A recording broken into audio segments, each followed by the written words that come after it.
پاکستان کی اعلیٰ عدالتوں اور ضلعی عدالتوں میں 18 لاکھ سے زائد کیسز التوا کا شکار ہیں، جن میں اکثر افراد کو کئی دہائیاں گزرنے کے باوجود انصاف نہیں مل سکا۔ Law and justice commission Pakistan کے اعداد و شمار کے مطابق اس وقت سپریم کورٹ میں 38,539 کیسز زیر التوا ہیں، جبکہ ہائی کورٹس میں زیر التوا کیسز کی تعداد 2,93,947 ہے۔ اس کے علاوہ وفاق اور صوبوں کے ماتحت ذیلی عدالتوں میں زیر التوا کیسز کی تعداد 18,96,886 ہے۔ ان کیسز میں لاہور ہائی کورٹ میں 1,47,542 کیسز، سندھ ہائی کورٹ میں 93,335 کیسز، پشاور ہائی کورٹ میں 30,764 کیسز، بلوچستان ہائی کورٹ میں 6,030 کیسز، جبکہ اسلام آباد ہائی کورٹ میں 16,278 کیسز شامل ہیں۔ اسی طرح پنجاب کی ضلعی عدالتوں میں زیر التوا کیسز کی تعداد 11,84,551 ہے، سندھ میں 97,673، خیبر پختونخوا میں 2,04,030 ہے،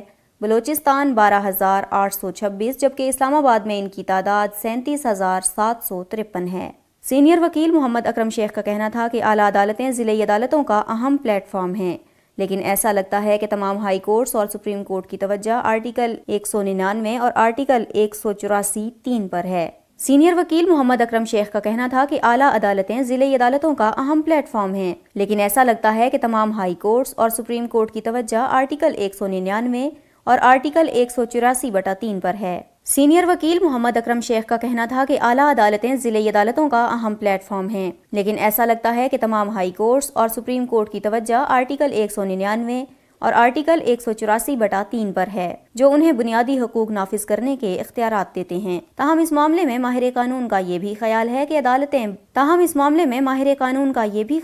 کہ عدالتی بار بھی کیسز کے زیر التوا ہونے کے ذمہ دار ہیں۔ اسلام آباد ہائی کورٹ بار کے سابق صدر طارق محمود جہانگیری کا کہنا تھا کہ وکلاء بھی کیسز کی تاخیر اور سست روی کا شکار ہونے میں برابر کے ذمہ دار ہیں۔ ان کا مزید کہنا تھا کہ وکلاء غیر ضروری طور پر کیس کو ملتوی کروا دیتے ہیں، جبکہ بار کی جانب سے مسلسل ہڑتالوں کی وجہ سے بھی کیسز التوا کا شکار ہو جاتے ہیں۔ اس حوالے سے کیسز کے التوا کی ایک مثال شیخ عبدالوحید کی بھی ہے، جنہوں نے 11 نومبر 1956 کو نیلامی میں ایک پلاٹ خریدا تھا اور انہیں شاید اس بات کا علم ہی نہیں تھا کہ انہیں ان کے پلاٹ کا قبضہ کبھی نہیں ملے گا، کیونکہ 6 دہائیاں گزر جانے کے بعد بھی یہ کیس اس وقت سپریم کورٹ میں التوا کا شکار ہے۔ عبدالوحید ان 20 لاکھ افراد میں سے ایک ہیں جن کے کیسز پاکستان میں ضلعی عدالتوں سے سپریم کورٹ تک زیر التوا ہیں۔ سابق چیف جسٹس افتخار محمد چودھری کے دوبارہ بحال ہونے کے بعد لوگوں میں یہ امید پیدا ہوئی تھی کہ شاید اب ان کے کیسز جلد سنے جائیں گے، لیکن غیر ضروری التوا، دوبارہ سماعت اور سست روی نے ان کی امیدوں کا بھی دم توڑ دیا۔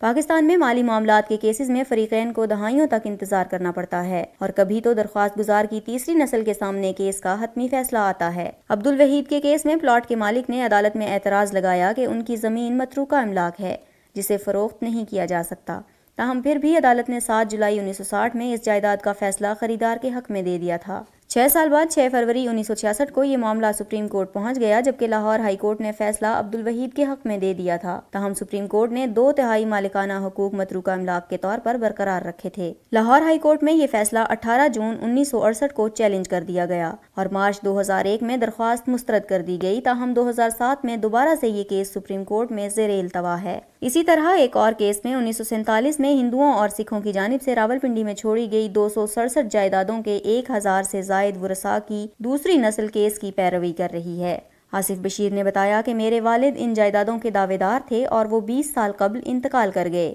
ان کے انتقال کے بعد سے لے کر اب تک کیس کی پیروی میں کر رہا تھا، لیکن اب عمر کے اس حصے میں نے کیس کی فائل اپنے بچوں کو دے دی ہے تاکہ وہ اس کیس کی پیروی کر سکیں۔ انہوں نے بتایا کہ تقسیم ہند کے 4 دہائیوں کے بعد اس کیس کا فیصلہ لاہور ہائی کورٹ نے ان کے حق میں دے دیا تھا، تاہم راولپنڈی کنٹونمنٹ بورڈ نے فیصلہ سپریم کورٹ میں چیلنج کر دیا تھا، جس کے بعد سے وہ زیر التوا ہے۔ خیال رہے کہ لاہور ہائی کورٹ بار میں ایک تقریب سے خطاب کرتے ہوئے چیف جسٹس پاکستان میاں ثاقب نثار نے تمام ہائی کورٹس کو ہدایت جاری کی تھی کہ وہ کیسز کو 3 ماہ کے اندر نمٹائیں۔